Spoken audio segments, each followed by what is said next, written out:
In the glittering world of 1940s Hollywood, where movie stars dined with millionaires and champagne flowed like water, one man stood out from the crowd. He wasn't an actor, director, or studio executive. He was Mickey Cohen, a ruthless gangster who transformed himself into a celebrity, rubbing shoulders with Frank Sinatra and dining at the finest restaurants in Beverly Hills. But behind the tailored suits and charming smile lay a violent criminal empire built on blood, extortion, and fear. This is the true story of Meyer Harris Cohen, the gentleman gangster who proved that in America, even criminals could become stars. But like all stories built on violence, this one ends in tragedy and a brutal fall that left Mickey broken, forgotten, and alone.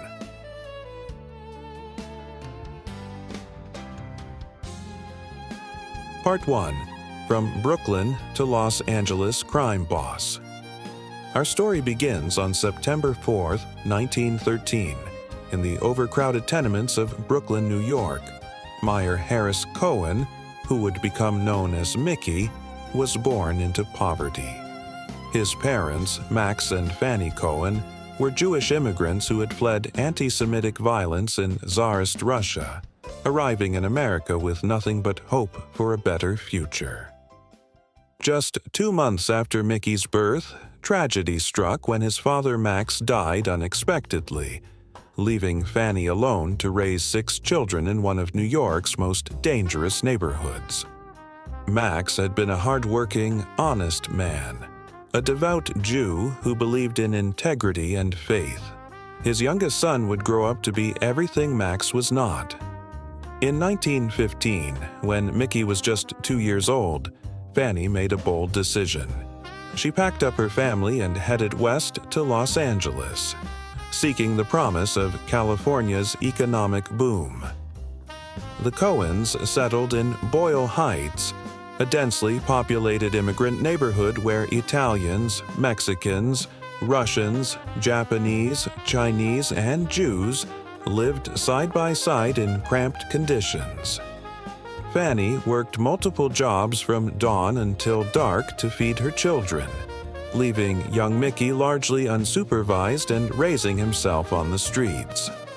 Without a father figure, Mickey naturally gravitated toward his older brother Harry, who was already involved in petty crime. By age 8, Mickey was running errands for bootleggers during Prohibition, earning small amounts of money and loving the excitement.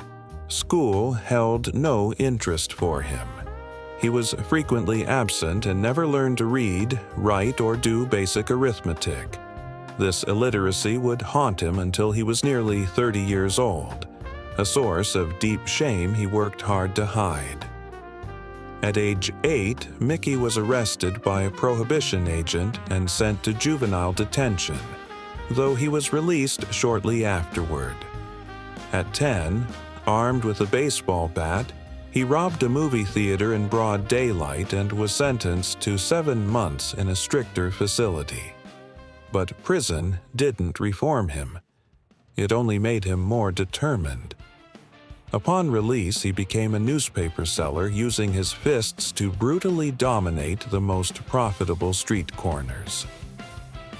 These fights revealed a natural talent. Mickey could box. At 11, Mickey stepped into a boxing ring for the first time. Despite his small stature, he proved fierce and relentless, winning fight after fight in amateur competitions across Los Angeles. By age 13, he had claimed the city's flyweight championship title, and his name appeared in newspapers for the first time. Not as a criminal, but as a promising young athlete. For a brief moment, it seemed he might have found a legitimate path to success. But the streets still called to him with promises of quick money and excitement. In 1929, during the Great Depression, 15-year-old Mickey left for Cleveland, Ohio, to pursue professional boxing and join his brother Harry. There, while training and fighting, he was introduced to local Mafia members, immaculately dressed men dripping with wealth who commanded respect wherever they went. These mobsters fascinated young Mickey, and they saw potential in him, eventually sending him to New York to train with top boxing managers. But Mickey's boxing career in New York was a crushing disappointment. His performances failed to impress, and after just 1 year, he returned to Cleveland embarrassed and defeated. Though he continued boxing briefly, his heart was no longer in it. He had discovered something more exciting and lucrative: organized crime. In Cleveland, Mickey abandoned boxing entirely and formed a crew to conduct armed robberies. 2 to 3 heists per week, hitting stores and businesses, accumulating cash as fast as possible. But he made a critical mistake. He was operating without Mafia permission, essentially stealing from their territory. When the bosses found out, they summoned him to a meeting. Mickey arrived expecting death. Instead, they offered him a job. They recognized his potential, his violence, courage, and complete lack of fear. At 19, Mickey Cohen became an official enforcer and hitman for the Cleveland crime family. However, Mickey's violence and poor judgment soon caused problems. During a botched cafeteria robbery, a shootout with police erupted, leading to arrests and unwanted attention. Though Mickey received a relatively light sentence, his bosses were furious. He was transferred to Chicago in 1934, arriving just as Al Capone's legendary criminal empire operated without its imprisoned leader. Capone was being destroyed by syphilis in Alcatraz. Mickey was introduced to the outfit, Capone's organization, now led by his brothers Matthew and Ralph. He opened gambling establishments but couldn't resist rigging the tables, so players always lost. The outfit bosses weren't pleased. His short-sighted greed was bad for long-term business. He was ordered to leave Chicago immediately. His Cleveland bosses gave him new instructions: return to Los Angeles. A special project awaited that would change his life forever. In 1937, Mickey returned to Los Angeles, now a major metropolis with a booming entertainment industry. Unlike East Coast cities, with powerful mafia organizations controlling all vice operations, Los Angeles was different. Gambling was run by corrupt police officers and local businessmen. The Mafia hadn't established significant presence on the West Coast, and this represented enormous opportunity. The New York Mafia had sent Benjamin Bugsy Siegel, one of their most dangerous and ambitious members, to change that.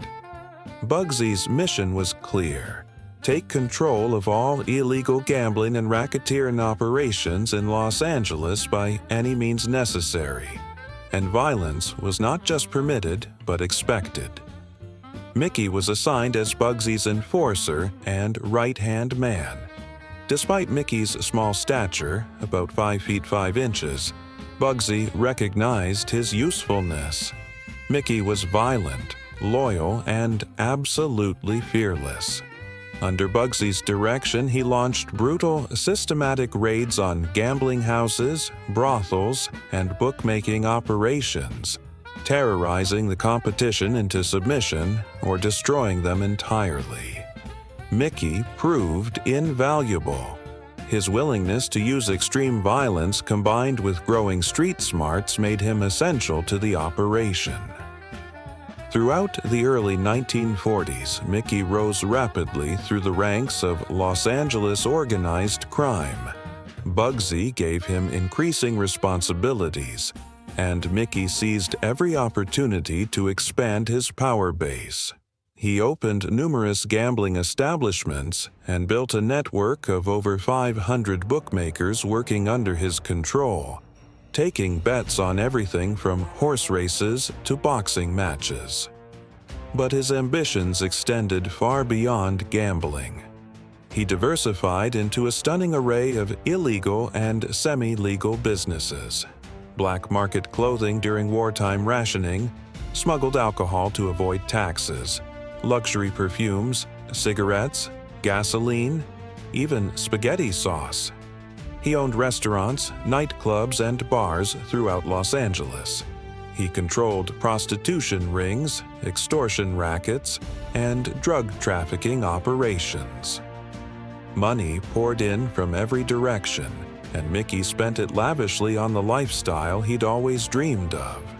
He married LaVon Weaver, an Irish model and former prostitute, which conveniently exempted him from World War II military service while other young men died on foreign battlefields. In 1944, Mickey and LaVon moved into a luxurious Beverly Hills mansion. Mickey owned hundreds of custom-tailored suits. He was obsessive about his appearance, changing clothes 3 or 4 times daily. He drove expensive cars, ate at the finest restaurants, and lived like absolute royalty. The poor, illiterate Jewish kid from Boyle Heights had transformed himself into a millionaire crime boss. When Bugsy became obsessed with building the Flamingo Casino in Las Vegas, spending months in Nevada, he left Mickey in charge of Los Angeles operations. Mickey effectively became the city's crime boss, making decisions and running operations involving hundreds of people and millions of dollars. Then, on June 20th, 1947, everything changed. Benjamin Bugsy Siegel was shot to death in his girlfriend's Beverly Hills mansion, killed instantly by multiple rifle shots through the window. The murder sent shockwaves through the underworld and created a massive power vacuum. Mickey moved immediately and aggressively. Within hours, he declared himself the new leader and seized control of all of Bugsy's operations: gambling houses, bookmaking networks, extortion rackets, everything. It was bold and showed Mickey's ambition and belief in his destiny. But Mickey made a fatal mistake that would haunt him for years. He did this without consulting Jack Dragna, head of the most powerful Italian Mafia family in Los Angeles. For the traditional Mafia, where respect and protocol meant everything, this was an unforgivable insult. Dragna decided Mickey Cohen had to die, and what followed was one of the most violent gang wars in Los Angeles history.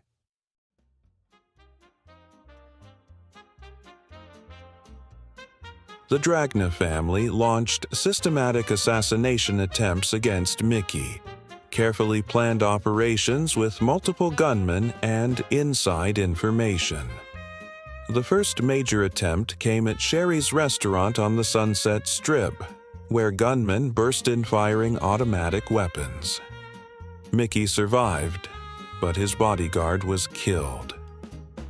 More attempts followed. His car was ambushed on Sunset Boulevard. His nightclub was sprayed with bullets. Gunmen waited outside restaurants. Each time, Mickey escaped through luck and alert bodyguards. The attacks devastated his organization. Associates were killed, bodyguards quit or died, and Mickey became paranoid, varying routes, changing schedules, surrounded by armed guards constantly. The war was expensive, security costs soared, operations suffered, customers avoided his establishments. Jack Dragna brought in professional hitmen from Chicago, Detroit, and New York, but still, Mickey survived. But Mickey faced another enemy. In 1946, the LAPD created the Gangster Squad, 7 officers operating outside normal procedures with no official records. They used illegal wiretaps, broke into homes to plant bugs, and engaged in shootouts with Mickey's men. One officer, disguised as a TV repairman, infiltrated Mickey's home and planted listening devices throughout. Remarkably, Mickey's response to these threats wasn't to hide. It was to become more visible. He courted publicity, gave interviews, signed autographs, and positioned himself as a gangster rock star. He became a Hollywood fixture, photographed dining with Frank Sinatra, Dean Martin, Jerry Lewis, and Sammy Davis Jr. He cultivated friendships with politicians and businessmen, building an image as a charming gentleman who happened to be in organized crime. The media loved him. Newspapers featured his 300 custom suits. He donated to poor families and Jewish causes, building public sympathy. Mickey understood that celebrity could be protection. If people liked him, prosecuting him would be harder. Between 1947 and 1950, Mickey survived approximately 9 assassination attempts. The most spectacular came on February 6, 1950, when 30 sticks of dynamite destroyed his Beverly Hills home. The explosion shattered windows blocks away and made national headlines. Somehow, Mickey survived again. This bombing attracted federal attention. The gang war had made Mickey too visible to ignore. In 1950, Senator Estes Kefauver launched a televised investigation into organized crime. On November 17, 1950, Mickey testified in Los Angeles, facing hours of questions about his activities and income. He deflected everything, but the senators confronted him with evidence. The committee's conclusion was damning. Mickey Cohen was a dangerous crime boss threatening national security. The federal government targeted him using the weapon that's destroyed Al Capone: tax evasion. On April 6, 1951, Mickey and Lavon were charged with evading $300,000 in taxes. The trial began June 3, 1951. Lavon was acquitted after Mickey claimed she knew nothing. But after 12 days showing Mickey's lavish lifestyle couldn't match his reported income, the jury found him guilty on 4 counts. Mickey was sentenced to 5 years in federal prison and fined $100,000.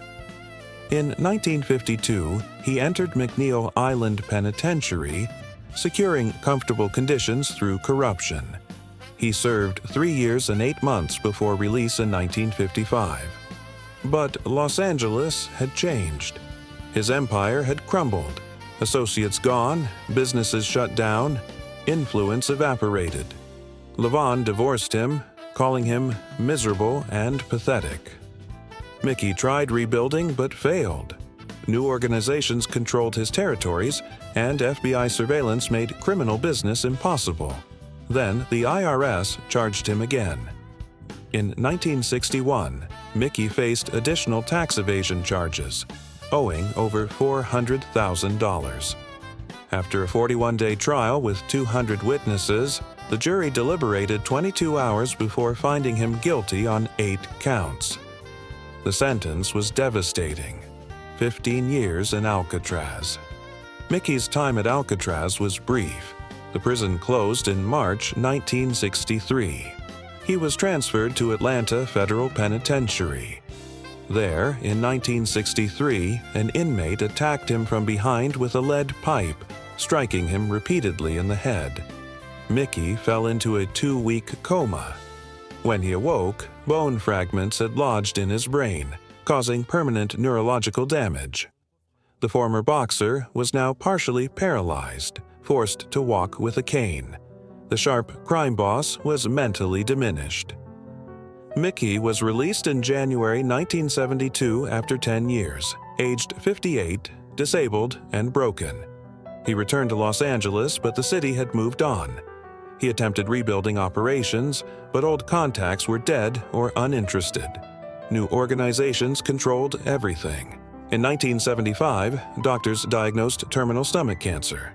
On July 29, 1976, Mickey Cohen died quietly at age 62. Newspapers ran small obituaries. There was no grand funeral. Mickey died forgotten and alone. Episode is now over. Thank you for following it in its entirety. If you enjoyed this documentary and want to see more true crime stories from history, please don't forget to hit that like button, subscribe to the channel, and leave a comment below telling me which gangster or historical crime figure you'd like me to cover next. Your support means everything and helps me continue bringing you these in-depth documentaries. I'll see you in the next episode. Take care and see you soon.